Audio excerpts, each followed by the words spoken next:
Os pais orientavam os filhos a levar a sua roupa para o banheiro, tomar seu banho, trocar-se no banheiro e sair trocado, porque os pais tomavam banho e saíam trocados. Ninguém saía enrolado de toalha. Ninguém. E tem algum problema nisso, professor? Claro que tem. Seu filho de 10 anos está lá e de repente viu a senhora enrolada numa toalha. Quantas vezes não ouviu falar de garotos que olharam a mãe diferente? Né? Mas é sempre a mãe, mas havia um zelo. Né? Havia um zelo por isso. Porque nós não trocamos, não saímos de toalha. Ah, mas só tem um banheiro em casa. Não tem problema, troque-se no banheiro. E sai assim. Não se sai de toalha do banheiro. Ah, mas o meu marido... Ajuda o marido a entender. Né? Que ele pode precocemente disparar na menina também coisas equivocadas. Ele é o símbolo de homem para sua filha. É o pai. É referência de esposo futuro também. Tá? E vice-versa, a mãe com o menino. Né? Então esse zelo é importante. As próprias roupas mais íntimas também eram muito cuidadas. Não ficava no varal todo, ainda mais que os garotos estão crescendo. Parecem coisas bobas, não é? O que se falava das fechaduras? As crianças veem as fechaduras. Então tinha que tomar cuidado com as fechaduras. Não é? Eram zelos ligados a ideias muito profundas que podem atingir o coração e que ainda não há maturidade psicológica de compreender. Como não há ainda, não pense que o seu filho compreende, mas são os meus pais. Não é assim que funciona. Entende? Não é assim. Veja que isso está no livro também da história de Noé. É só olhar o que acontece com Noé. Lá um dia ele acaba bebendo um pouco a mais e pela situação acabou sem as roupas, né? A situação ali contada. E um dos filhos então que encontra o pai, né? Daquele modo, veja como ele reagiu. Um reagiu de um jeito e o outro reagiu de outro jeito. Né? E aquilo tem um significado nas escrituras. Isso não tem nada a ver com puritanismo. Tá? Puritanismo é um erro, como também é um erro achar que essas coisas não são importantes. Se alguém não acha que não é importante, então convido a ler um pouco as memórias da irmã Lúcia sobre a aparição de Nossa Senhora de Fátima, porque foi ela quem disse em 1917 que seriam as ofensas deste século, ou seja, os pecados contra a pureza. Contra a pureza, seriam os pecados da nossa época. E depois disso a coisa mudou. Né? E quem não acha que é importante, não tem problema. Se tiver filhos meninos, vai aprender na marra que isso é importante.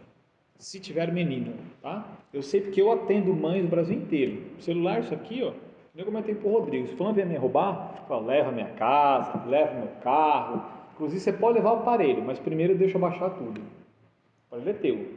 Porque isso aqui é contato de muita gente, de atendimento é de muita gente. E muitas mães. E quantas mães não me procuram para poder falar de seus filhos de 8, 9, 10, 11, 12 anos? Uma febre de problemas nessa área. De não saber lidar, o que fazer para poder ajudar o garoto. Então foi um descuido.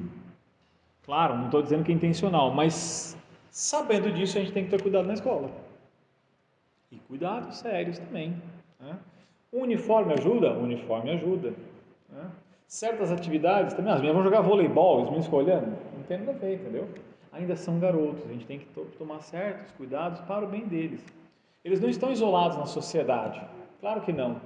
E há muita coisa que hipersexualiza o ser humano hoje em dia, claro, mas nós não precisamos corroborar, essa é a questão. Não é porque os outros fazem que eu também faço. Isso está claro? Não é porque de repente, não, mas ele não tem como evitar. Não, algum lugar trata isso, e isso tem uma força de algum lugar que há um zelo, há um cuidado. Essas coisas não são pouco importantes. Ao contrário, elas têm muita importância. Justamente por ter importância é que o ataque é enorme nessa área. Justamente por isso. Porque ninguém aprende a amar, só aprende genitalização da coisa. É só por isso. Por que as pessoas sofrem no casamento, ou não se casam, ou fazem aborto, ou fazem um monte de situações? Justamente porque a coisa é importante. Há uma força, claro, natural e importante que acontece aqui, que precisa ser educada também, né? Para o bem, para a felicidade de ambos, dos meninos e das meninas. Então nós temos que tomar esses cuidados, não são à toa, né? Não só porque vão responder diante de Deus, mas pelo bem deles, objetivamente falando. Então, como vocês podem ver em casa, assim são em outras situações. Quer ver uma agora que eu falei? Agora é aquela assim de ir embora, assim, sair correndo, nunca mais querer olhar minha cara, né, e tal, né? Assim, eu fiquei horrorizado com o que você já falou. Agora então vai piorar, né? Então, todas essas coisas estão previstas nos estudos de quem estuda os mandamentos da lei de Deus. Aqui as pessoas não estudam os mandamentos, não conhecem os mandamentos a fundo. Um exemplo, quinto mandamento, não matar. Senhor, não matei, ótimo, então você já praticou o quinto mandamento, não é? Não necessariamente. Existem outros pecados contra o quinto mandamento que não matar? Claro, muitos. Cooperar formalmente ou materialmente com o mal. O que significa isso? Tem um significado muito amplo, né? Então, às vezes a gente pensa que a gente está cumprindo o mandamento e não está, porque a gente não estudou. E quem ama a Deus não guarda os mandamentos? O próprio Deus falou isso. Medita a lei do Senhor dia e noite, porque ela foi feita para o homem, né? Há uma beleza por trás dos mandamentos, importantíssimo, claro. O que é um mandamento, gente? O mandamento nele existem os critérios da vida humana. Eles vão formar o juízo, o que é o certo e o que é errado de nós. São eles, é Deus, é a prescrição de Deus. Deus deixou o caminho para o tesouro, está ali. Onde os mandamentos agem? Na alma. Eles agem em cada um dos sentidos. Vamos então ver um pouquinho de antropologia. Então, se eu já não falei isso da outra vez, uma vez que eu falei, a gente repassa, tá? Se eu já falei, levanta a mão, tá bom? Então, nós temos 5 sentidos externos, nenhuma novidade. Nós temos 4 sentidos internos da alma. Eu falei isso da outra vez? Maria Eduarda vai lembrar. Eu falei dos 4 sentidos da alma da outra vez? Falei? Então todo mundo vai lembrar já que eu falei. Quais são os 4 sentidos, para quem estava aqui, quais são os 4 sentidos internos da alma? Hã? Não, dos 4, essa é uma potência, a potência superior, que é a vontade. Os 4 sentidos ligados aos 5 sentidos externos. Nós temos 5 sentidos e 4 que se ligam. Isso é importante, porque isso aqui é o dia a dia com os jovens, né? Então, você vê alguma coisa, né? Então eu vejo cores, com a visão, né? Se é som, é com a audição. Ok, tudo isso aí é sentido externo. Os sentidos externos, eles sofrem uma ação. Eles são passivos. Você não faz força para ver luz, você não faz força para ver cores. Então eles sofrem uma ação. Os sentidos externos, eles são passivos. Você não faz esforço para aprender. Os sentidos internos não, eles são ativos, eles percebem. Então o externo é passivo e o interno é ativo, tá? Então eu vejo a cor, e quem em mim percebe a cor? Um sentido interno chamado sentido comum. É o sentido comum dentro de mim que percebe a cor, que percebe o som. Então ele percebe qual é o sentido externo, ou a junção deles. A pessoa está com fome, ela vai e compra um lanche. Então ela compra o lanche, então ela vê o lanche. O paladar está envolvido, né? Tem um monte de coisa envolvida aqui também, entendeu? Então ele tem esse conjunto. Então quem faz isso é o sentido comum. Agora nós temos outros 3. Outros 3 até, em certo sentido, mais importantes. Um se chama imaginação, que a gente entende que imaginação é só imaginar, né? Criar coisas. Não, imaginação. Olha aqui, ó. O que é imaginação aqui, gente? Isso é um copo. Então eu tenho a imagem de copo. Não é só essa imagem. É que eu vejo copos de tamanhos diferentes, cores diferentes, materiais diferentes, mas eu sei que é um copo. Eu sei que isso é uma cadeira. Então eu posso ver milhares diferentes, mas eu sei o que é uma cadeira. Quem faz isso? Quem é que guarda a ideia do que a coisa é, que abstrai os objetos? É a imaginação. Aí ela pode compor e pode criar. Por isso a gente fala mais da imaginação sobre essa capacidade de criar, que você cria. O elefante nenhum voa, mas a Disney fez o Dumbo, um elefante que voa. E a gente, na nossa imaginação, a gente pode fazer. Né? A gente imagina as coisas, tá? A gente até sonha com essas coisas, não é? Então, é a imaginação nossa. E nós temos a memória. A memória só guarda aquilo que a gente vê. Só isso que ela faz. As sensações externas. E a imaginação, ela não é a mesma coisa? Não. A memória guarda, apenas guarda. A imaginação tem a ideia que a memória guarda. Não é a memória que cria, quem cria é a imaginação. Compõe e tal, tá? E a última, o último sentido interno se chama cogitativa. A cogitativa é que a estimativa, desculpa, então uma correção, a estimativa é para os cachorros, para os animais. É porque os 4 sentidos internos da alma um cachorro tem. Quer dizer, um animal tem. Um animal, ele percebe a coisa fora. Um animal relembra, ele até sonha. Né? Porque o sonho é, em certo sentido, como algo que ele relembra. E ele tem ideia de que a coisa é essa, mas ele não comia as coisas que ele tinha que comer. E ele tem estimativa, que ele sabe a utilidade da coisa. Estimativa ou cogitativa no ser humano é esse ver a utilidade da coisa. Então, claro que eu vejo um alimento e eu vejo pelo cheiro, ele está estragado. Então, não, isso não. Cogitativa que está fazendo isso. Agora, fora os 4 sentidos internos da alma, nós temos as potências. Então, antes do cogitativo, Nós temos a memória e antes dela a imaginação. Né? E veja, por que são 4 potências da alma? Não estou falando dos 4 sentidos, estou falando de 4 potências, agora é outra coisa. São 4 potências da alma porque existem, ou melhor, porque são 4 virtudes cardeais: temperança, fortaleza, justiça e prudência. As 4 virtudes cardeais: temperança, fortaleza, justiça e prudência.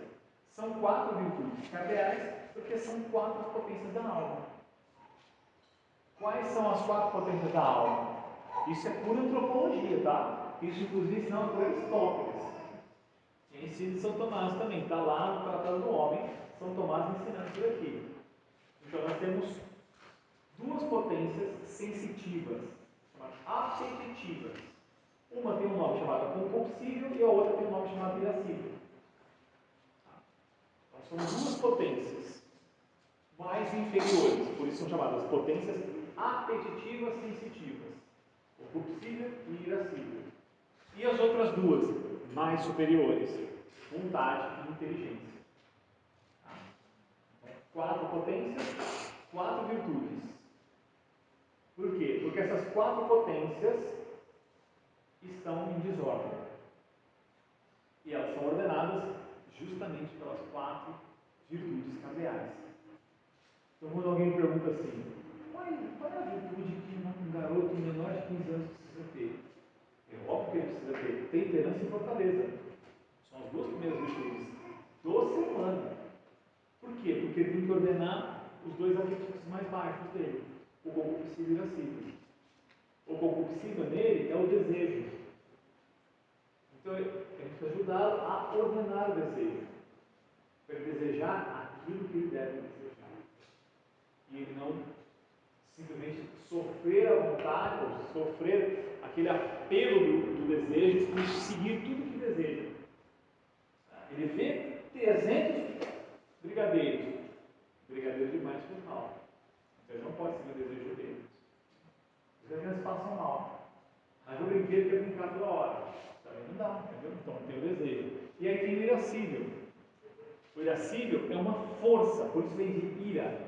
Uma força. Deus nos deu essa força, ela não é má. É para a gente repelir o mal. Só que, como ela está em desordem, o que acontece? A gente usa contra o próximo. ou usa, ou inclusive nós não usamos de forma correta e aquilo nos prejudica. Por isso o nome ira, irascível. Então todos os erros ligados à ira aqui precisamos corrigir, precisamos ordenar. Então o concupiscível é ordenado pela temperança, os desejos são ordenados pela temperança, pela moderação. Nós somos feitos, faz parte da nossa natureza sermos moderados. Então a virtude da temperança é isso, ele modera os desejos. E a fortaleza? A fortaleza, ela faz o quê? Ela ordena aquela força e destina a gente saber repelir o mal que é devido. O pecado é o maior mal. O pecado mortal, o pior dos males. O inferno, claro, devido ao pecado mortal, a pessoa que morre sem arrependimento. Mas é claro que existem coisas também ruins para nós, pela virtude do mal, pela virtude dos fortes, fortaleza, por isso fazer aquele bem que é árduo. Agora, as duas virtudes, as duas potências superiores, vontade e inteligência, aí são ordenadas pelas duas grandes virtudes, justiça e prudência. Por que eu estou ensinando isso aqui? Por que eu estou voltando isso daqui? Porque no dia a dia, quando eu estou lá dando aula para um garotão ali, uma menina, ele está refém dos seus desejos, então você está dando aula da sua matéria, você não percebe que ele está lá pulando nisso. Então, é claro que eu tenho que ajudá-lo a vencer isso aqui. Isso é matéria da educação, faz parte do auxílio. Ele é um ser humano, não tem como descartar o que está acontecendo na alma dele. Em boa parte você vê os santos educadores atentos para isso. Muito atento. A mãe de São Maximiliano escreve assim, né? Que ela tinha um filho meio revoltoso, São Maximiliano. O nome dele era Raimundo, no nome do batismo. Maximiliano Maria Kolbe, que foi mártir, né? No nazismo. O Maximiliano é o nome religioso dele. Ele era muito difícil, a mãe escreveu isso. Estava lá, tal. Ela ajudou o filho a corrigir os defeitos e estava no sentido de estimular as qualidades que estavam nele em potência, não ainda em ato. Então a mãe estava atenta a isso. Olha, uma mãe atenta. Quando você vê as mães muito santas, você vê que elas estão atentas àquilo que é importante, a ver aos defeitos dos filhos e aquelas qualidades em potência para poder ajudá-los. Esse é sumamente importante. E o problema também. Você tem que olhar isso daí. Porque não pensa que ele vai, a vontade dele vai querer o que é correto. Não. Primeiro que uma parte de nós, se a gente trabalha no Fundamental 1, ele ainda não vai ter justiça. A justiça só é capaz para um jovem a partir dos 15 anos de idade. Antes não. Antes só por uma ação divina, uma graça extraordinária externa. Tá? Por própria conta, não tem condições de praticar a justiça. Ele pode ter atos justos, né? Atos corretos, mas não um hábito. Qual que é a diferença, gente? A diferença é a seguinte: virtude são hábitos, tá? Permanentes. Eu posso ajudar a velhinha a atravessar a rua, que é um ato muito bom, mas eu posso não ser generoso. Não é habitual. Foi um ato isolado. Então eu posso ter um ato de um dia de não falar demasiadamente a meu respeito, um ato de humildade. Mas eu posso não ser nada humilde em outras milhares de vezes. Então existe uma diferença entre ato bom e um hábito operante, permanente na alma. Então quando falamos de virtudes, estamos falando de hábitos permanentes, estáveis, firmes. Diga. Sim, dá. Na verdade, a gente precisa descobrir se a gente tem alguma. Essa é a primeira coisa. Ah, professor, como não? É que quando a gente descobre quais são os elementos que compõem um ato virtuoso, a gente vê todos os itens, de repente eu não tenho nenhuma virtude. Se eu não tenho a primeira das virtudes, eu não tenho as outras. A primeira é a humildade. E a humildade exige uma série de renúncias. Uma renúncia intelectual, inclusive. Se colocar acima não só dos demais, mas de Deus. Aquele lugar é só de Deus. Né? Imagina, isso é unânime entre todos os católicos de todas as épocas. É a virtude que agrada o Senhor. Por que agrada o Senhor? Porque ela é uma verdade. A verdade é que nós somos criaturas pequenas dependendo de Deus. O humilde é assim, e Deus se alegra, né? E eleva o humilde por quê? Porque ele se colocou no devido lugar. Ah, no último lugar. Ele não estava chamando a atenção. É exatamente o humilde. Né? E a palavra verdade, de novo, ela é muito importante aqui. Por quê? Agora isso vale muito para as mães e para os professores. A gente fala assim, menino, dentro de casa, faz isso. Eu já falo para você 1000 vezes. Você não entendeu ainda? Onde é que está a dificuldade de entender isso aqui? Os professores falam coisas um pouco parecidas na sala de aula, mas em casa também. Né? Então, às vezes ele não entendeu o sentido mais profundo. Foi só uma fala externa e você não notou. Você entendeu que ele, ouvindo, era o suficiente para ele ter toda a compreensão. Não é. Porque eu não fiz um caminho para ele alcançar a verdade. Então, quando a gente fala de virtude, nós estamos falando de verdades. Verdades relativas a Deus, verdades relativas a nós e às coisas criadas. São verdades. Então, é uma verdade que eu preciso ser moderado. Não basta eu falar para você assim, olha, coma direito, coma tudo, não deixe no prato, mas não exagere. Eu estou dando certas medidas externas, eu não estou mostrando para ele o porquê daquilo. E mesmo que depois eu explique para ele, só no momento em que ele entender aquela verdade, é que ele vai praticar perfeitamente. Porque aquilo é uma verdade. Então, mesmo que ele esteja num churrasco com todo mundo, ele não vai exagerar. Ele vai saber chegar no horário, agora eu tenho que parar, é o suficiente. Né? Então, ele vai saber o que é suficiente. Por quê? Porque ele percebe que, não, mas se eu fizer isso aqui agora, não, já sei até onde vai parar, não, é exagero. Não. Opa, olha que interessante, ele soube parar. Ele percebeu que aquilo ali é um limite para ele e tá bom. Então vai lá, estou tomando um negócio aqui, um copo só para mim já basta, né? Quem lá tomou um copo de vinho, não, mais que isso não. Eu já sei que isso é meu suficiente. Eu percebi em mim que eu já não tenho necessidade fisiológica de comer mais. É o suficiente, acabou. Não preciso comer mais, por mais gostoso que seja.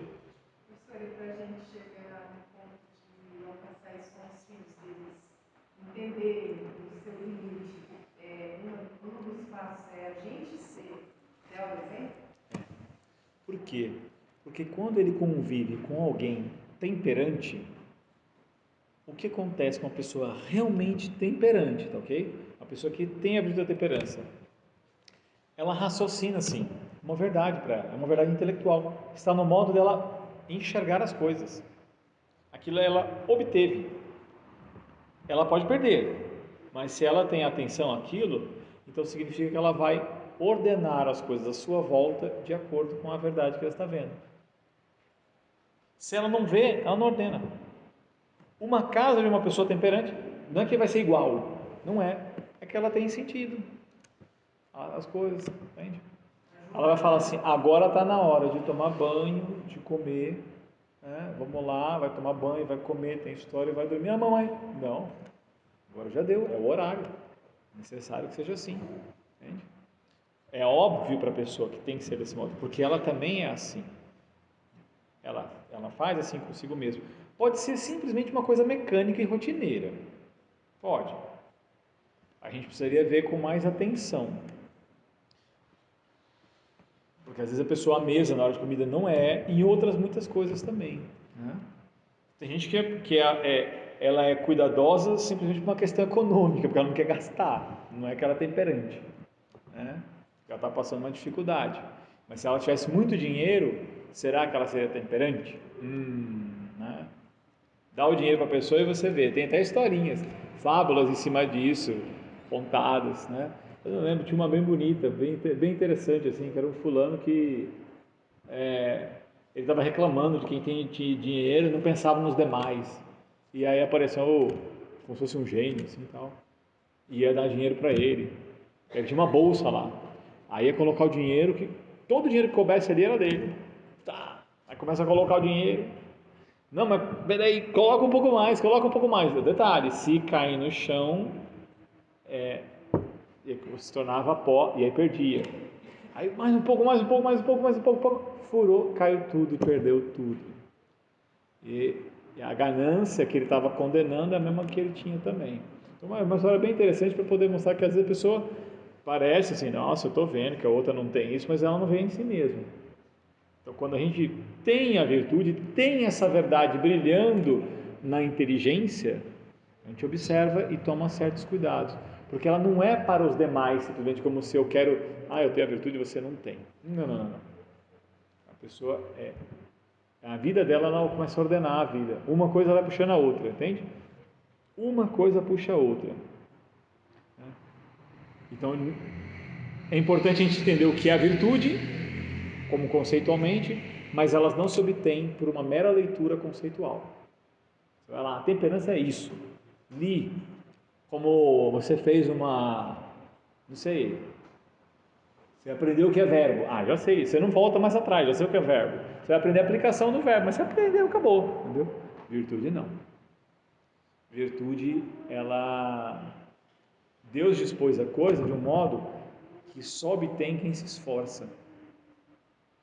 Para entender que a educação humana exige esforço. Por isso é virtude. Vem da palavra vir, força. Só que ela é espiritual, não é humana. Uma força espiritual. Como se obtém forças espirituais? Estas virtudes. Elas se obtêm por certas considerações que a pessoa tem que aprender a fazer. É um hábito de buscar a verdade própria ligada a você. Eu já falei para vocês aqui daquele Tratado da Consciência de São Bernardo. Não sei se vocês compraram na internet. Se leram? Chegaram a ler? Leram? Então, tem um trechinho lá, São Bernardo falando. Necessário que conhecemos as coisas invisíveis da nossa alma antes de conhecermos as coisas que estão bem mais acima de nós, as coisas de Deus. Não tenha nem a presunção de conhecer estas coisas sem conhecer as coisas da sua alma. É imperioso a gente conhecer as coisas próprias a nosso respeito de como Deus dispôs. Isso é São Bernardo ensinando no tratado. Depois a gente leu a citação completa. Sem isso a gente não tem condição, porque ela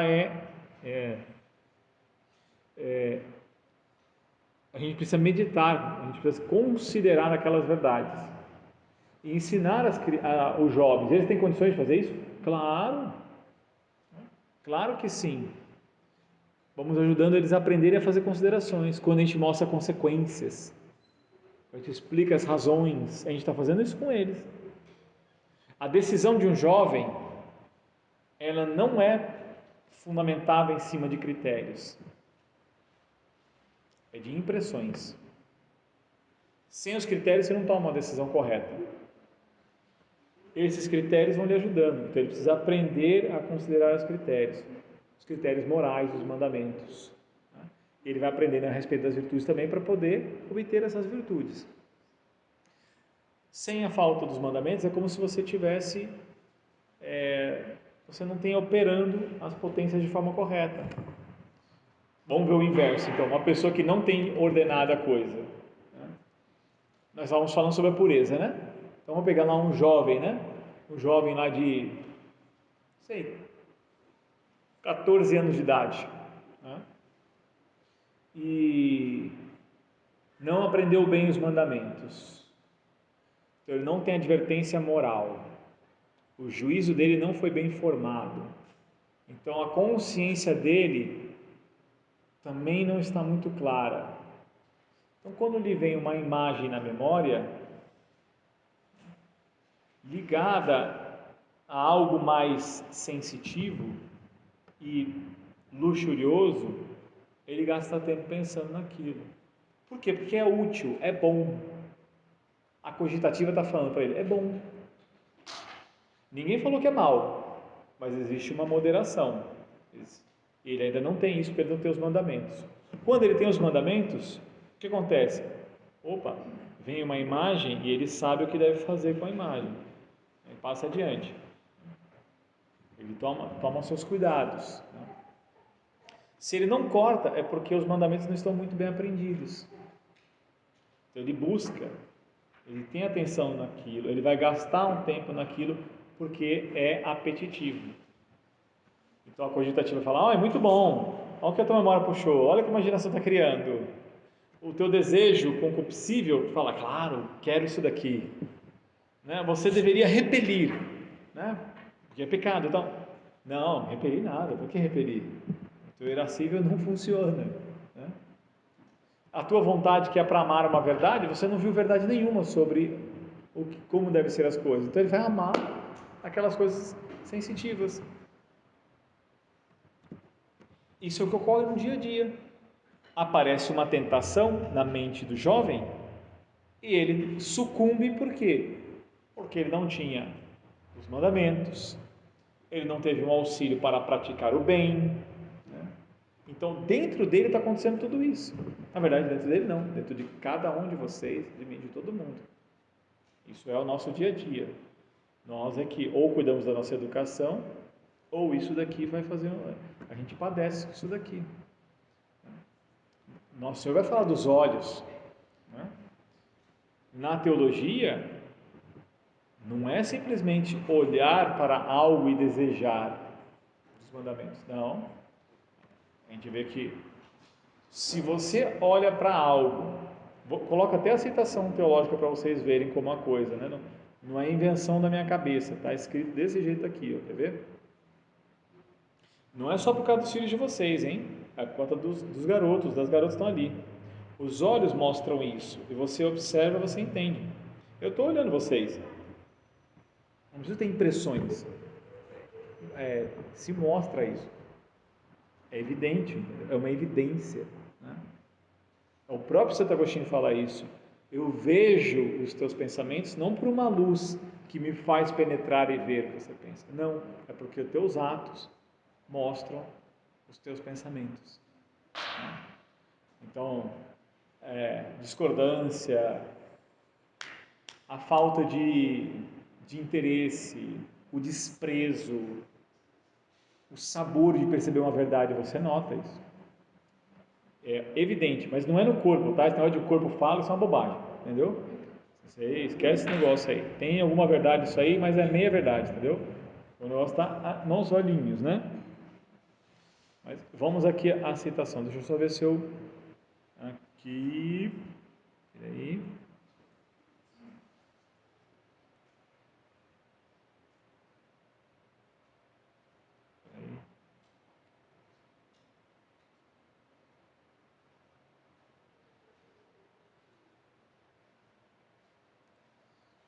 Eu já encontrei, só estou vendo o lugar exato, que tem um comentário valiosíssimo para todos vocês.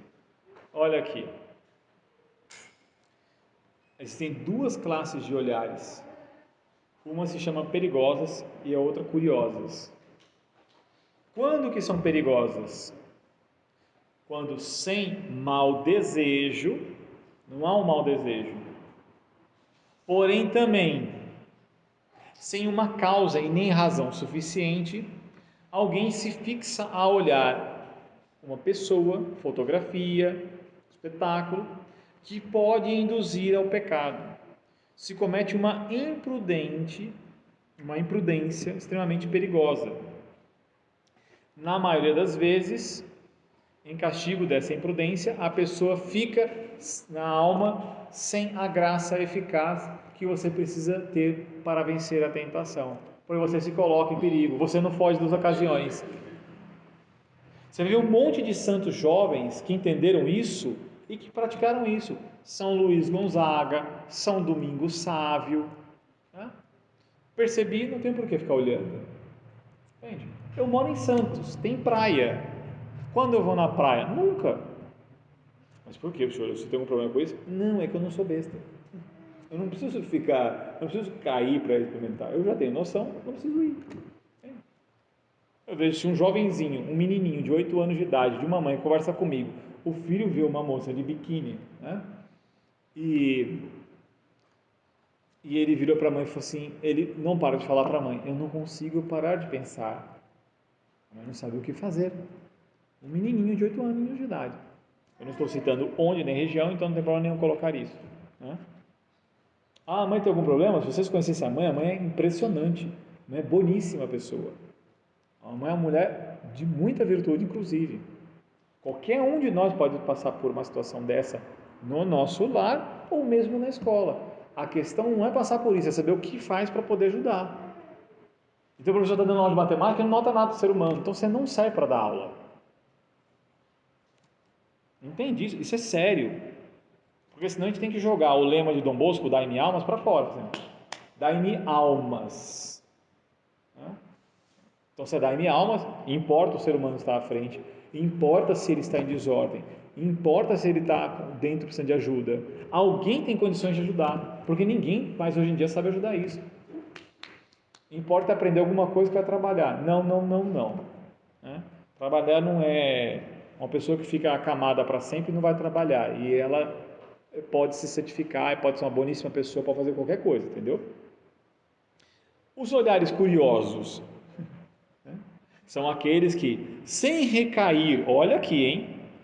O outro tem uma seriedade. Veja esse aqui, só curiosos. O outro é perigosos. Sem recair sobre um objeto mau, nem sequer perigoso. Não é mau e nem perigoso. Que não tem outra finalidade que apenas o simples recreio da vista. Olhando então. Então você fica recreando a vista. A gente anda assim, anda vendo tudo. Nós vamos vendo tudo? Aí eu recomendo ler o livro de Santo Afonso, A Esposa Santificada, onde Santo Afonso vai mostrando, por vários trechos da Bíblia, que Nosso Senhor andava de olhos baixos. Porque toda hora tem uma citação, e Jesus levantou os olhos. Eu nunca tinha percebido isso, lendo a Bíblia, até ler Santo Afonso. Eu falei, uma citação, duas citações, ué, aí você pega a Bíblia para ver se é igual. Uma bela conclusão, porque você está aqui, está ali, não sei o que tal. Olha a pureza, Deus andava de olhos baixos.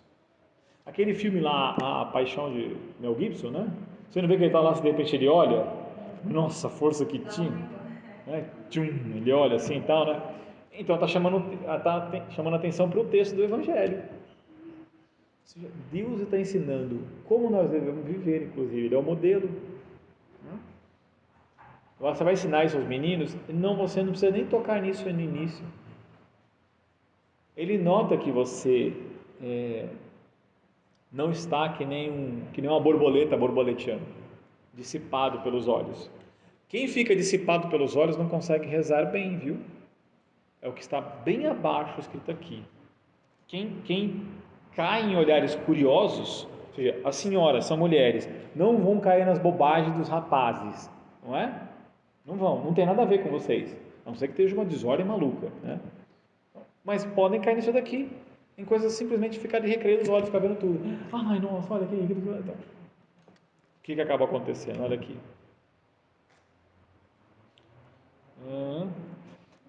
Quando a alma se entrega a estas coisas com excessivo apaixonamento, olha, fica, né? E com demasiada frequência, acaba criando um obstáculo sério para a vida de recolhimento e da oração. Porque você vai para a oração e você tem dificuldade de concentrar. Por quê? Por antropologia.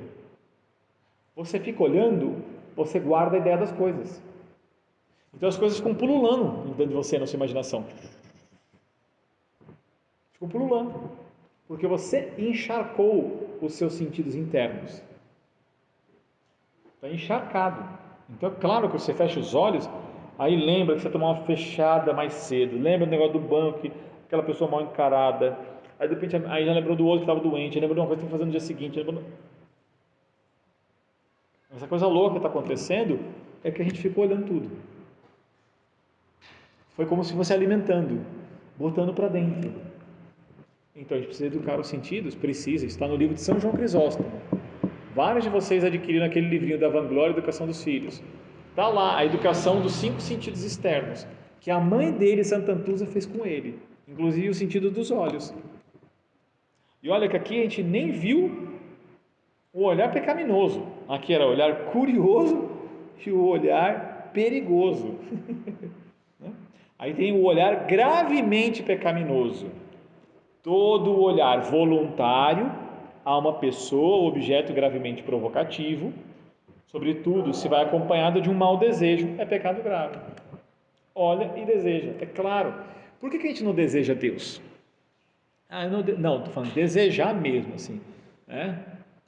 O cachorro fica ali olhando sem piscar para o frango rodando, né? É a televisão de cachorro que se fala, né? Fica lá olhando, babando, salivando e tal. Então, a gente vê o que a gente deseja é onde nós estamos concentrando nossos olhos. Nossos olhos estão concentrados em adquirir uma casa. Nossos olhos estão concentrados em adquirir certos materiais para educar os filhos. Nossos olhos estão concentrados em passar no concurso. Estou falando nossos olhos no sentido de onde nós estamos dando a nossa atenção. E aí a gente se volta para aquilo. Então, eu de vez em quando eu lembro de Deus, então eu não estou desejando totalmente Deus. Então eu não vou ter uma ideia clara no meu interior, porque eu não estou gastando tempo em, inclusive, fomentar o desejo. Então uma criança, a gente tem que tomar cuidado com as ideias de fundo do que eles estão vendo. Gravem isso, vocês vão ter entendido muita coisa. As ideias de fundo do que eles estão vendo. Se eles veem marido e mulher brigando, marido e mulher que só pensam nas coisas externas, marido e mulher só com dinheiro, só com preocupações, os vizinhos são semelhantes, a televisão é semelhante, ele tem uma imagem de casamento. Muita gente não quer casar hoje, por quê? Porque não vem pessoas que realmente a imagem de Santa Zélia, São Luís Martã e outros santos casados. A imagem que ele tem de Deus. Deus para ele é o seguinte: vive-se Deus no domingo quando você vai na missa. E o pai dele está na missa sim. Está lá esparramado no banho. Mulher, o padre vai terminar logo? O padre fala demais, mulher. Então ele está mostrando para o filho o quê? Que aquilo não importa tanto, o que importa é o jogo. É ir logo para o jogo. Ai, esse padre não termina, meu Deus do céu. Não. Então o filho está vendo essa reação. Essa reação mostra que o pai ama, o pai deseja a atenção do pai, a postura dele, a gestão lá dele, o teu também, entende? Se Deus importa, então eu tenho minha vida toda ordenada com Deus, no meu dia a dia, desejando, fazendo, raciocinando, tal. E Ele está vendo isso, Ele está vendo você. Então dentro da escola, o relacionamento de vocês com Deus será medida para as crianças. Então pense bem no seu relacionamento com Deus. Para pensar melhor isso, pensa nas suas confissões. Vai ajudar muito a pensar nisso. Porque os professores na Idade Média, tão criticada, eram pessoas que estavam na via iluminativa, já não tinham mais pecados deliberados. Não estou falando pecados mortais, hein? Pecados deliberados, não tinha mentirinha, não tinha maledicênciazinha. Já pensou como é que é uma pessoa assim? Então é claro que existia uma força interior que exalava perante os jovens. São Bernardo. Agora a gente olha para a gente, lembra da nossa confissão? Ah, tem pecados deliberados? Então, ele não compreende os pecados deliberados, mas ele percebe que você não é católico como São Pedro, não é católico como São Padre Pio, não é católico como Santa Teresinha, entendeu? Então, isso eles notam. Porque eu olho para mim, eu sei que eu estou bem distante do Padre Pio. Eu noto bem claramente que a minha oração e a dele, a gente tem uma diferença grande, né? Muito grande. Então, mas tinha que rezar como ele? É para todos. Se não fosse para todos, Santa Teresa não tinha escrito isso. Quando ela escreveu as moradas, ali que ficou muito claro onde você, com o teu empenho, correspondendo com a graça, pode chegar. Onde nós podemos chegar? nós podemos chegar na porta estreita, que é a quarta morada, quarta para quinta morada. Nós podemos chegar ali. Depois ali já não é mais com a gente. Antes é nós e Deus, e depois é só Deus. A gente continua vivo, é claro. Mas aí é a ação de Deus que vai para frente do negócio, entendeu? Então, a senhora, todos nós somos feitos para chegar até ali. Então tem uma meta. Não é falar para o menino, você precisa tirar 10. Eu estou tentando fazer isso na vida espiritual, porque isso exala. Não adianta a gente falar para as pessoas, olha, mas eu conheço Jesus, não sei o que e tal. Você pode falar o que você quiser. O ato de vida mostra isso, entende? São Francisco saía, não falava nada e já pregava com a vida, como São Bernardo e tantos outros. Então, teu filho está olhando isso para você. Então, o que ele vai pensar de Deus, relacionamento humano, sobre o que as coisas são, está olhando as pessoas. É o que a gente está oferecendo para eles, pura antropologia, nada além disso. Então, quer dizer, uma pessoa que tem um olhar pecaminoso, ele está brincando com a vida dele, ele não entendeu nada, então não tem uma verdade brilhando dentro dele, entende? Quer dizer, até ele conseguir raciocinar que eu sou casado, eu Felipe, a senhora é casada, e se a senhora não fosse casada, a senhora para mim tem que ser uma irmã, só isso, e nada além disso. Ah, mas demora para alguns, demora, a gente tem que ajudá-los, aí isso vai só vir via virtude, isso já para um monte de coisas dentro dele. Tem gente casada e de anos e ainda continua como se não fosse casado, porque fica na rua, olha. Então, isso aí significa que a pessoa não tem ordem nenhuma no seu interior. Ele reproduz no casamento justamente as ideias que ele tem do que é relacionamento humano. Quando São João Paulo II escreveu Familiares Consórcio e de uma espiritualidade conjugal, ele estava tentando mostrar o que era o casamento. As pessoas não têm essa ideia na cabeça. Mais claro ainda, Santo Agostinho, lá no início do cristianismo, no livro Os Bens do Matrimônio, ele fala: maridos, não façai das vossas esposas prostitutas. Ele falou maridos. Tem coisas que não convém? Claro, a ninguém, é óbvio. É a própria carne, deveriam se amar. Aí a gente chega a um outro problema aqui. Tem as ideias mais profundas e abstratas que eles não percebem, que às vezes o amor é só natural. A senhora está amamentando, não é? O seu amor pode, por incrível que pareça, pode ser só natural com o filho. E não sou eu falando, é Santa Teresa no capítulo 5, 6 e 7 do Caminho de Perfeição. A gente pode cuidar de uma pessoa e não ter nenhum amor de razão e nem sobrenatural, só natural. Inclusive, se o filho peca, está nem aí. Se o filho comete pecados absurdos, maledicentes, está nem aí. Então é só amor natural. É só cuidar da saúde, do corpo, é amor natural. Os jovens não podem ver isso em vocês. Vocês têm o amor natural, o amor de razão e o amor sobrenatural. Vocês têm o zelo pela pessoa, pela saúde, pelo cuidado físico dela. Mas tem um amor maior que inclusive faz corrigi-lo. A correção é própria de quem tem um amor racional, inclusive em certas ocasiões até sobrenatural. É o bem dele de verdade, porque é um bem espiritual. Então, muita gente só está no amor natural. E, como eu falava para uns amigos aqui agora há pouco, num áudio aqui, falei, então, né? Se a gente fizer só bem para os nossos, que recompensa teremos, diz Nosso Senhor? Só para os filhos, e aí? Por que vocês fizeram uma escola? Para ter dor de cabeça.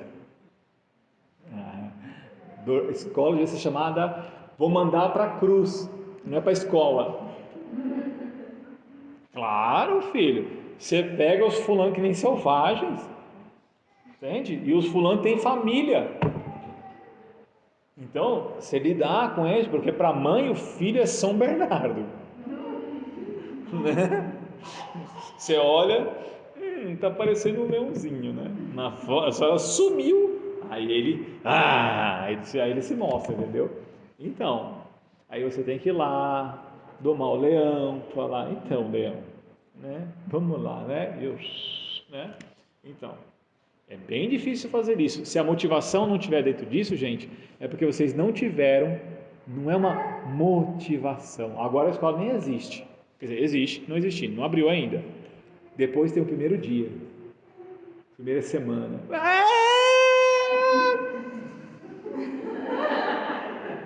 professor falava de paciência. Deus, não pecar deliberadamente. Então, é o dia a dia, a molecada berrando. Hoje chegou lá e deu um soco no... Aí já veio a mãe. Então, eu pensava que era uma escola católica. Rezaram diante da imagem lindíssima, né? A professora chamou a atenção da minha filha. E aí começou a cruz, entendeu? É isso aí, se chama escola. Nunca há momento sem trégua. Quando sai aquele que se formou, não se preocupa, tem um monte entrando sempre. Não tem. E se a motivação for humana, é insuficiente. Significa que na tua imaginação, a ideia que você tem sobre educação está muito aquém do que a educação. É ensinar matemática. Não é suficiente para poder permanecer saudável, animado, paciente, super feliz de cuidar daquelas crianças. Imagina. Vocês me mandaram para ajudar a corrigir. Novo grupo para botar na linha. Vamos lá. Tum. É Dom Bosco. Se não for assim, se adoece. Não tem como. É loucura. É loucura hoje em dia entrar numa escola. O grau de dificuldade é muito grande. Então, isso que eu estou falando para vocês, eu faço, parece com uns devaneios, vou para cá, vou para lá, eu estou em cima da antropologia. Só disso. Da ideia que você tem. Então, você tem que questionar as ideias que você tem. Sobre educação, sobre Deus. E isso daqui vai te ajudar a ter uma amplitude grande no seu dia a dia com os jovens. De observar e ver. É uma luz que brilha. E Deus vai mandando aquela luz da fé que você tem, que ilumina a tua inteligência, que une ela à tua razão, que vai fazer ver o que deve fazer com um jovem. É Dom Bosco. Por isso que os teus olhos têm que ser puros, os teus atos têm que ser puros. E por que é puro?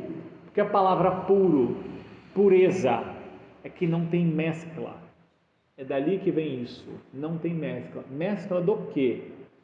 Que as suas ideias estão mescladas. Um homem que quer ser de Deus e um homem que quer ser do mundo. Um homem que diz querer amar a Deus e que ao mesmo tempo ama o mundo. Então a purificação é de ideias, de verdades. Por isso que nós precisamos passar por uma purificação interior nas nossas ideias. Santo Inácio de Loyola escreveu um livro chamado Exercícios Espirituais.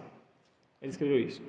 O que eram os exercícios espirituais? A pessoa entrava lá e fazia um exercícios, 30 dias de retiro. Nossa, que beleza, imagina, não precisa trabalhar, né? Tem gente que faz comida para a gente, retiro é isso, né? Alguém faz comida, a gente reza, olha que coisa beleza.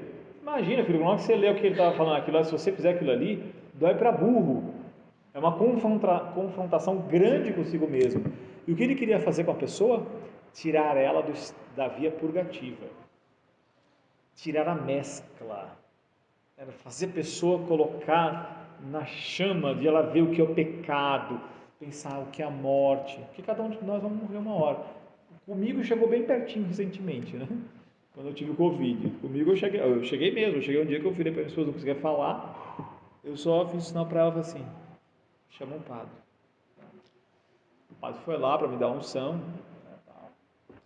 O padre estava demorando, porque foi de madrugada a coisa, claro. Então eu já comecei a fazer minha confissão geral. Eu falei, não tem problema, você pode ficar aqui, porque na frente da minha cama tem um crucifixo enorme, né?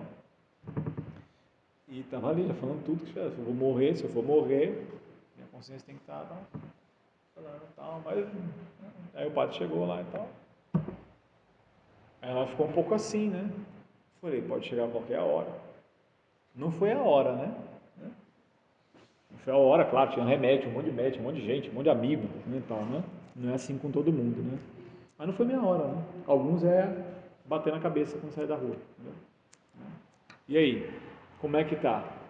É isso que ele vai ver. Se você está na via purgativa ou você já saiu dela. Né? Você não tem mais pecados deliberados. Ele não sabe o que é que você tem. Tem alguma coisa diferente em você. Tem alguma coisa. E o que a gente espera é que neste lugar aqui, toda criança que entre, ela entre. Eu gosto de estar com as professoras. A minha professora é diferente, mamãe. Eu tenho certeza, mamãe, que quando eu leio Santa Teresinha, minha professora, elas são muito parecidas. Imagina que incrível isso. Pelo amor de Deus, se não for o desejo de vocês, vocês estão com problema de desejo. Entendeu? Vocês querem ser o quê? Melhores ou iguais? Entendeu? Né? Iguais a si mesmo. Não, a gente tem que querer o que Deus quer da gente. Deus nos quer perfeitos. Então, a gente tem que querer o que Deus quer. Quero querer o que tu queres, Senhor. O que tu queres? Que eu seja aquele que te ama totalmente. Então, eu tenho a ideia clara no meu interior, brilhando, forte. Então, não quero nada que, é bobagem isso daí, parece perda de tempo. Não vamos ficar falando ninharia sobre as pessoas, bobagem. Perda de tempo. O linguarudo é a pessoa que mais perde, entendeu? Não quero saber disso aí não, entendeu? É o imaturo, né? O linguarudo. Então, os professores são aqueles que dominam a língua, hein? Claramente, não é o que eu acho, viu? Isso daí está no livro Guia dos Mestres, Guia das Escolas Cristãs. São os 9 itens que São João Batista La Salle fala. São as coisas a corrigir dos mestres. E a primeira coisa delas é a palavra. Alguém não fala dos outros, a não ser para falar bem. Mas eu não gosto dela, então calha a boca e reza por ela, entendeu? E aí reza assim: Senhor, que ela seja mais santa do que eu. Aí também já não dá, né? Você, né? É claro, é aí que você mostra a sua intenção. Mas ela ficou magoada. Se eu não perdoo como Deus, eu não sei o que é o perdão, porque ele é apagar, é esquecer. Sumiu. Nem lembro, só pisou no meu pé, não estava nem sabendo, nem lembro disso aí direito. Entendeu? É purificar o modo de pensar, de raciocinar. Quem está falando? Tá, eu vou encerrar. A senhora está mandando, eu obedeço. Assim ela se sente mal, ela é a culpada. Tô brincando. Depois o quê? Claro. Eu vou fechando com um negócio aqui, peraí. Cadê? Só um segundo. Onde está? Peraí. É que eu anoto tudo para não esquecer os negócios, aí me faço umas digressões grandes. Peraí. Sim. Ok.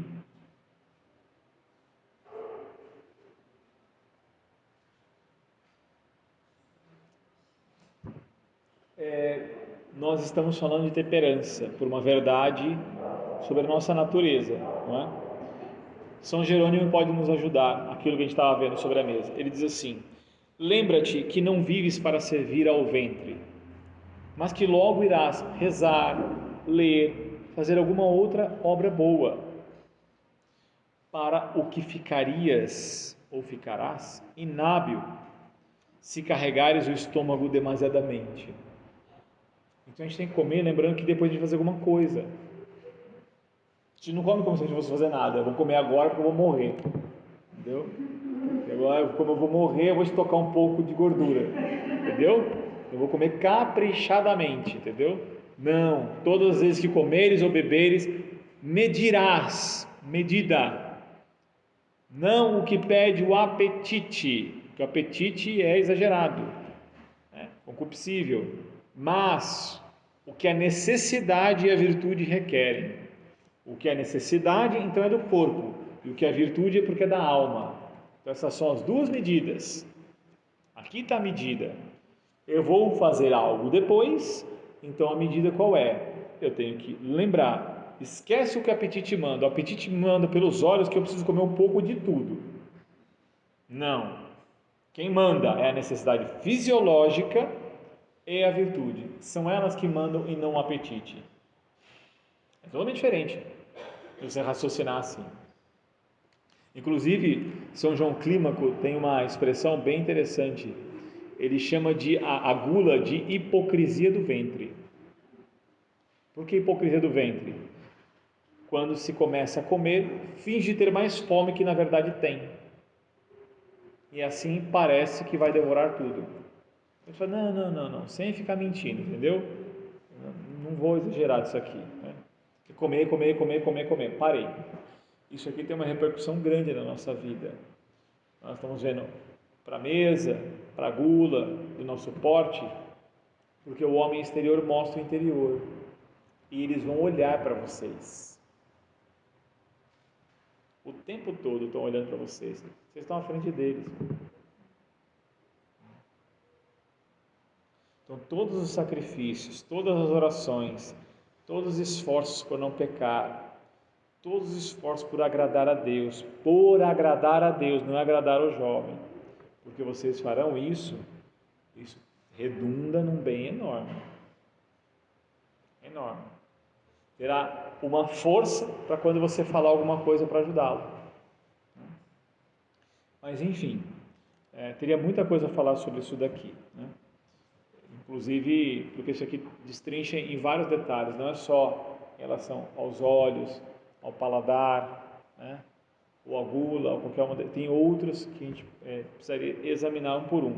Isso aqui significa o quê? Que a gente cuida dos sentidos externos, internos, das potências da nossa alma e das crianças também que estão à nossa frente, com as virtudes correspondentes. Então a gente vai encerrando colocando assim: se a gente não conhece profundamente sobre virtudes, precisamos estudá-las. É uma verdade sobre nós mesmos, então a gente precisa estudar sobre virtudes. A gente precisa estudar sobre os defeitos, sim, porque se a gente não conhece melhor quem fala sobre nós mesmos, a gente não consegue combater os defeitos dentro de nós.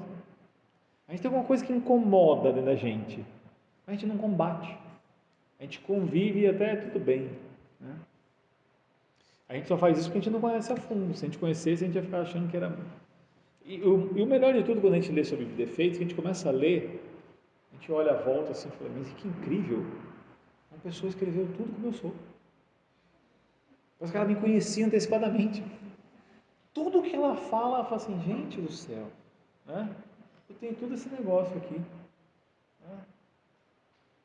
Só que isso é comum de todo mundo. Você olha e fala assim: uau, né? Tá bom, já descobri esse negócio, como é que eu corrijo? Então, é imperioso estudar sobre a graça, sobre os vícios, sobre as virtudes. É um estudo. A gente começou falando do quê? Do estudo, né? Não sermos negligentes. Então, se você começar a estudar sobre essas coisas da sua própria alma, você vai estudar outras coisas mais também, inclusive para poder ensinar as crianças, né? Vai ter um sabor diferente. Ler melhor os materiais, senão chega uma hora que cansa mesmo, né? Como é criança, ela não sabe se você preparou bem a aula. Imagine que você tinha que dar aula para professores. E uma pessoa que conhece muito sobre o assunto que você vai tratar. Uau! Né? Então, com essa responsabilidade você tem que falar para as crianças. As pessoas não fazem isso com as crianças. Elas vão meia boca. Sou professora de pedagogia. E posso filmar a sua aula e botar na internet? Estão filmando hoje. O que está acontecendo com as mães? Minha Nossa Senhora, essa é a professora do meu filho? Fala desse jeito, fala isso aqui, não sabe nem falar direito. Esse é o texto dela, olha aqui, não sabe nem pôr vírgula, crase, não sei o que e tal. Está sendo um susto para os pais. Enorme. Né? Tem lá como é que é? Bom dia a todes. Eu devia falar Todd, né? Porque tem Todd. Você põe no leite, mexe, bem gostoso, mas todes. O cara não sabe português? É um negócio insano, entendeu? Um negócio tem sentido. Claro, tem sentido. O outro sentido, né? Então. E eles notam. Mamãe, agora é todes. Depende de como você se enquadra. No todos, no todas, no todes, no todex, no... Isso é desrespeito com alguém? É desrespeito com a gramática, tá ok? Não tem essa história de tratar ninguém. Constituição ou mesmo o saber, não tem que tratar ninguém pelo seu sexo, pelo que você faz no sexo. Isso não me interessa. Como é que você trata a pessoa? Não. Agora está virando uma caça isso aqui. Uma pessoa, uma vez numa palestra, o professor discordou de mim. Eu falei: então, senhora, a senhora discorda porque a senhora recebeu ideologia na sua cabeça. apenas pelo seguinte: a senhora vê isso aqui é um vaso? Veja. Isso aqui é um pneu? Ou é um vaso de água? A senhora acha que eu posso chamar isso aqui de pneu? Você sabe o que é um pneu? O pneu está num carro, não é? Tem uma função. Isso aqui tem outra função, não é? Eu posso colocar uma flor, eu posso usar para várias coisas, mas eu sei que isso aqui é um vaso. Só que não serve você colocar num pneu, no lugar do pneu e andar, não é verdade? Então tá. Então, senhora, sabe o que a senhora acabou de fazer? É que aqui há um ato intelectual. Eu noto que as coisas são com o meu intelecto. Ele me diferencia que isso é mais alto que isso. Isso é um ato intelectual. Quem faz a diferença é o ato intelectual. Não é religião. Não tem discriminação aqui. Não, você se sente mais baixo. Você pode se sentir mais alto. Você não sente nada, é a realidade. É a realidade aqui, ó. Mais alto, mais baixo, entendeu? Como você se sente não interessa. A realidade é o que interessa. A realidade é que está de noite e a gente está precisando de luz artificial aqui agora. Essa é a realidade, ou não é. A realidade é que eu estou vendo pessoas, ou não é. A mesma coisa. Então é anti-intelectual, é anti a operação do intelecto você falar que uma coisa é e não é ao mesmo tempo.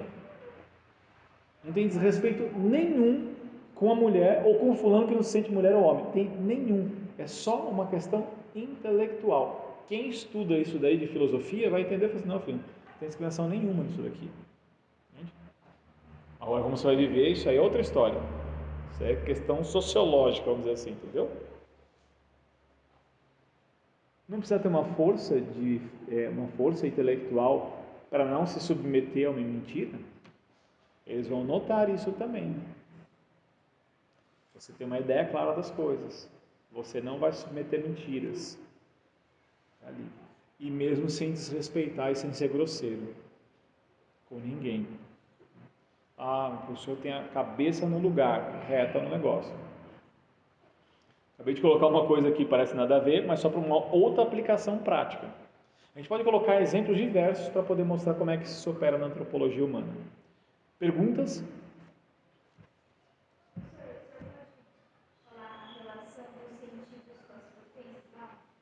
Dos sentidos externos? Ou dos sentidos internos da alma? Os internos. Veja, vamos colocar um exemplo prático a respeito do anjo mau, né?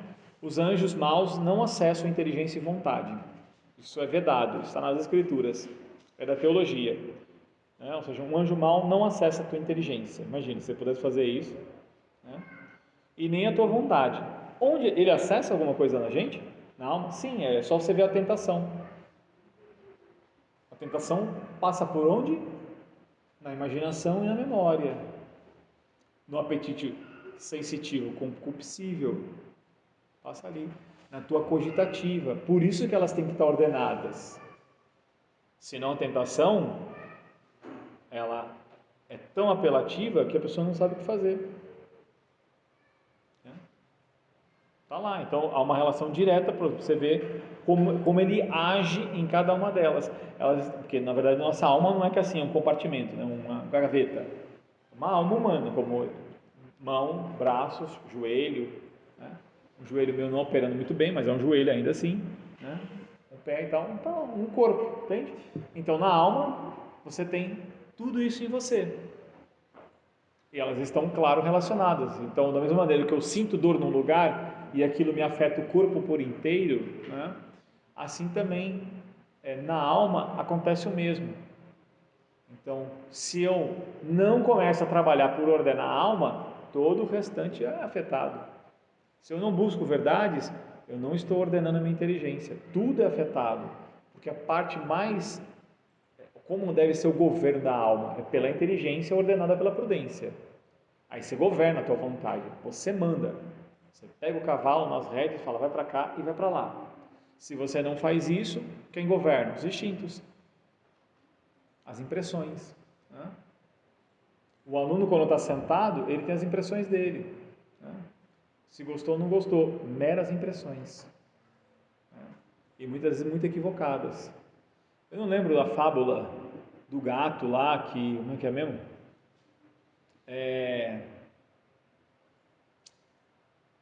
Eu não lembro qual é o bicho que volta para casa e conta para a mãe que fez uma amizade. Né? E aí ele vai descrever os dois bichos, os outros dois animais que ele viu. Ele vai descrever um gato e vai descrever um galo. Aí falou, um é horroroso, tinha um negócio em cima da cabeça, um outro que balançava embaixo, e tinha umas pernas, fazia um som estranho, não sei o quê. Ah, o outro era todo elegante, mamãe, nossa, se movia harmonicamente. Ah, e tal. Acho que era um rato, não sei.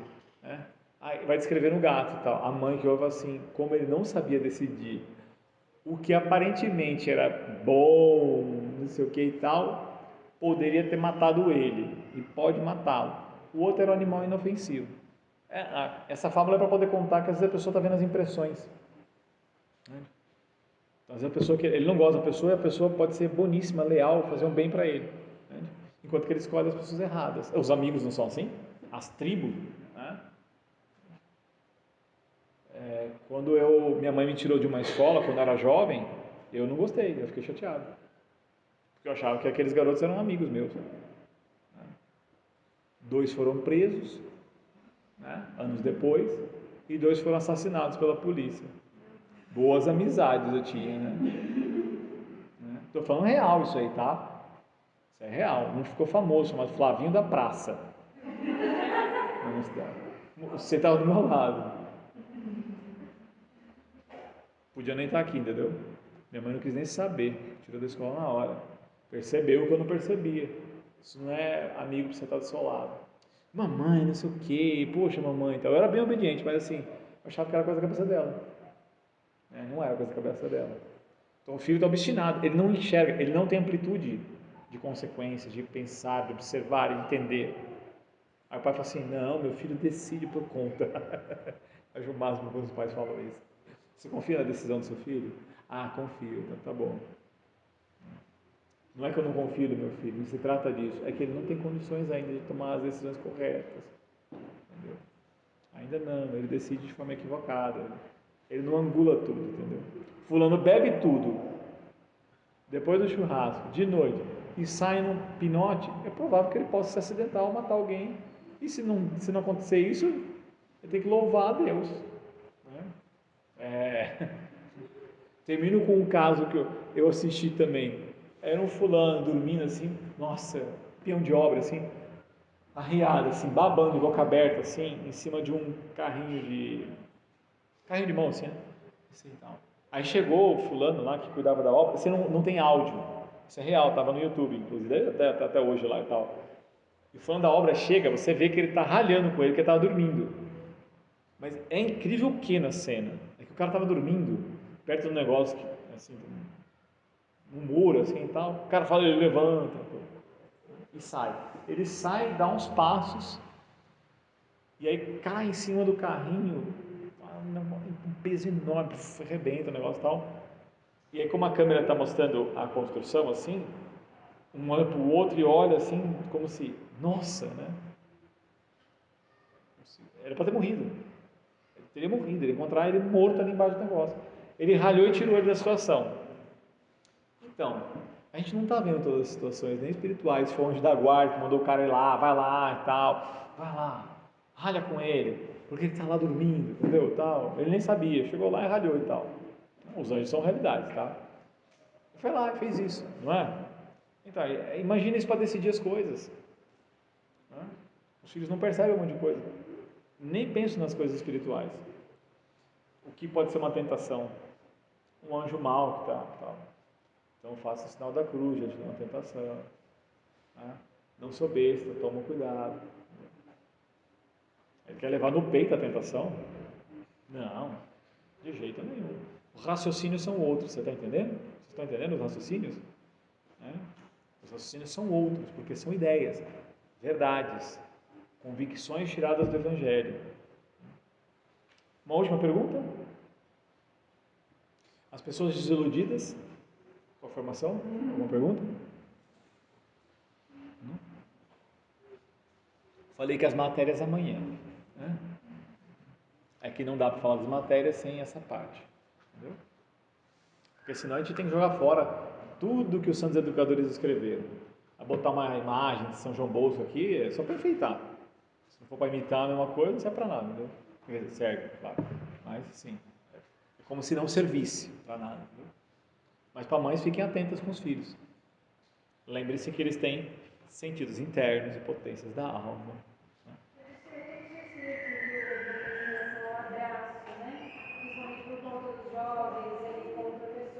Sim, eles abraçam que nem povo. Oi, Juliana. Tira a mãozinha daí.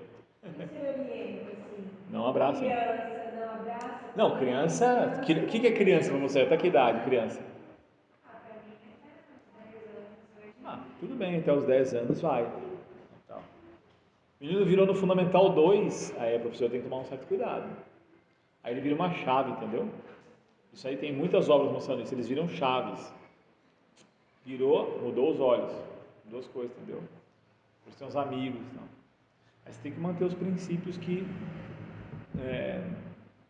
zelam por tudo isso. E as crianças ainda se falam,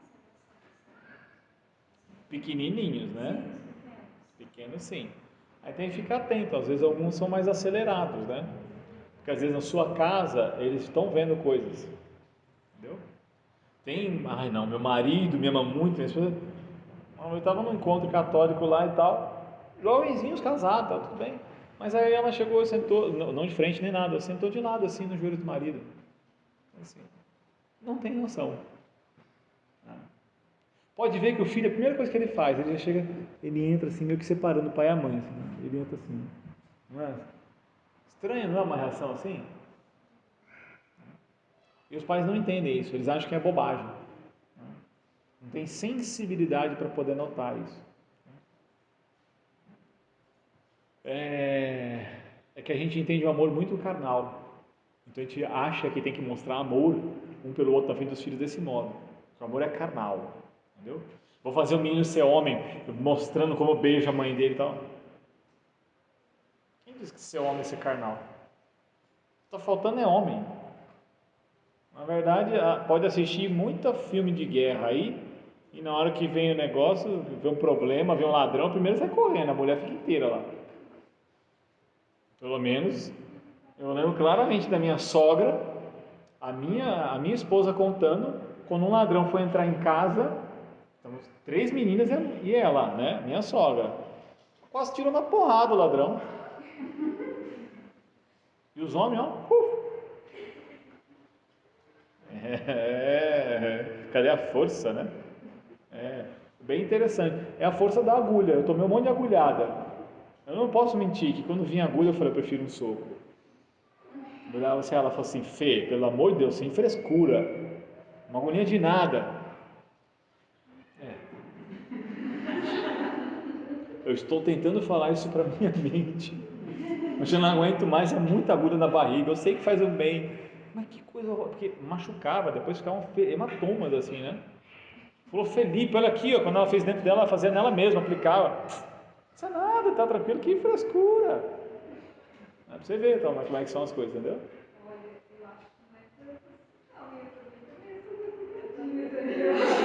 Não. Não tem como, olha, eu vejo a minha sogra. A minha esposa estava com Covid quando eu peguei Covid. Minha esposa curou quando me viu doente. Ela se obrigou a se curar, porque ela tinha que cuidar, eu lá. Aí ela brincava comigo, falou assim, como é que ela falava? Ah, família, são meus últimos momentos. Aí eu olhava para ela assim, não conseguia nem rir, eu falei assim, não faz drama, vai. Aí eu assim, um pouco insensível o que você está fazendo. Talvez não doeu tanto em você quanto está doendo em mim. Você não precisa exagerar tanto também, né? Eu tô tentando não exagerar. Né? Mas é que dói, né? Tá, o peito tá doendo. Eu achava engraçado, assim.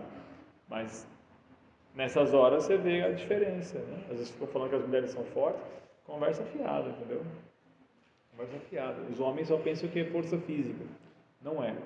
É força moral, é força intelectual, é força espiritual. É isso que faz um homem ou uma mulher. Né?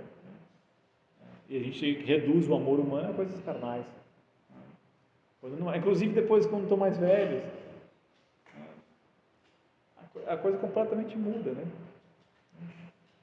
Deveria pelo menos mudar, né? Lamento quando às vezes as coisas não, as pessoas não conseguem entender isso. Toda a admiração que teria que ter um para o outro. Ah, então vamos educar os meninos para respeitar as mulheres. Respeite sua esposa, viu? Sua esposa, tranquilamente, eles vão notar que tem alguma coisa diferente. Né? De você, que você tem lá com ela, muito tranquilamente.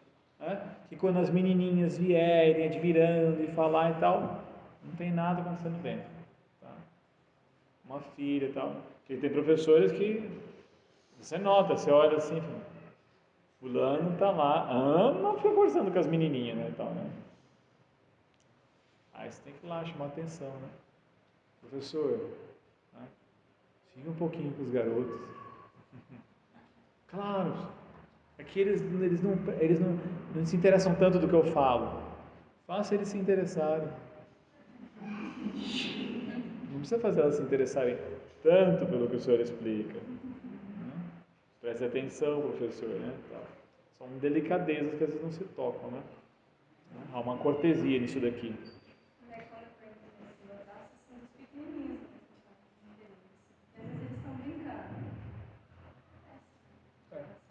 Existe uma mudança do abraço.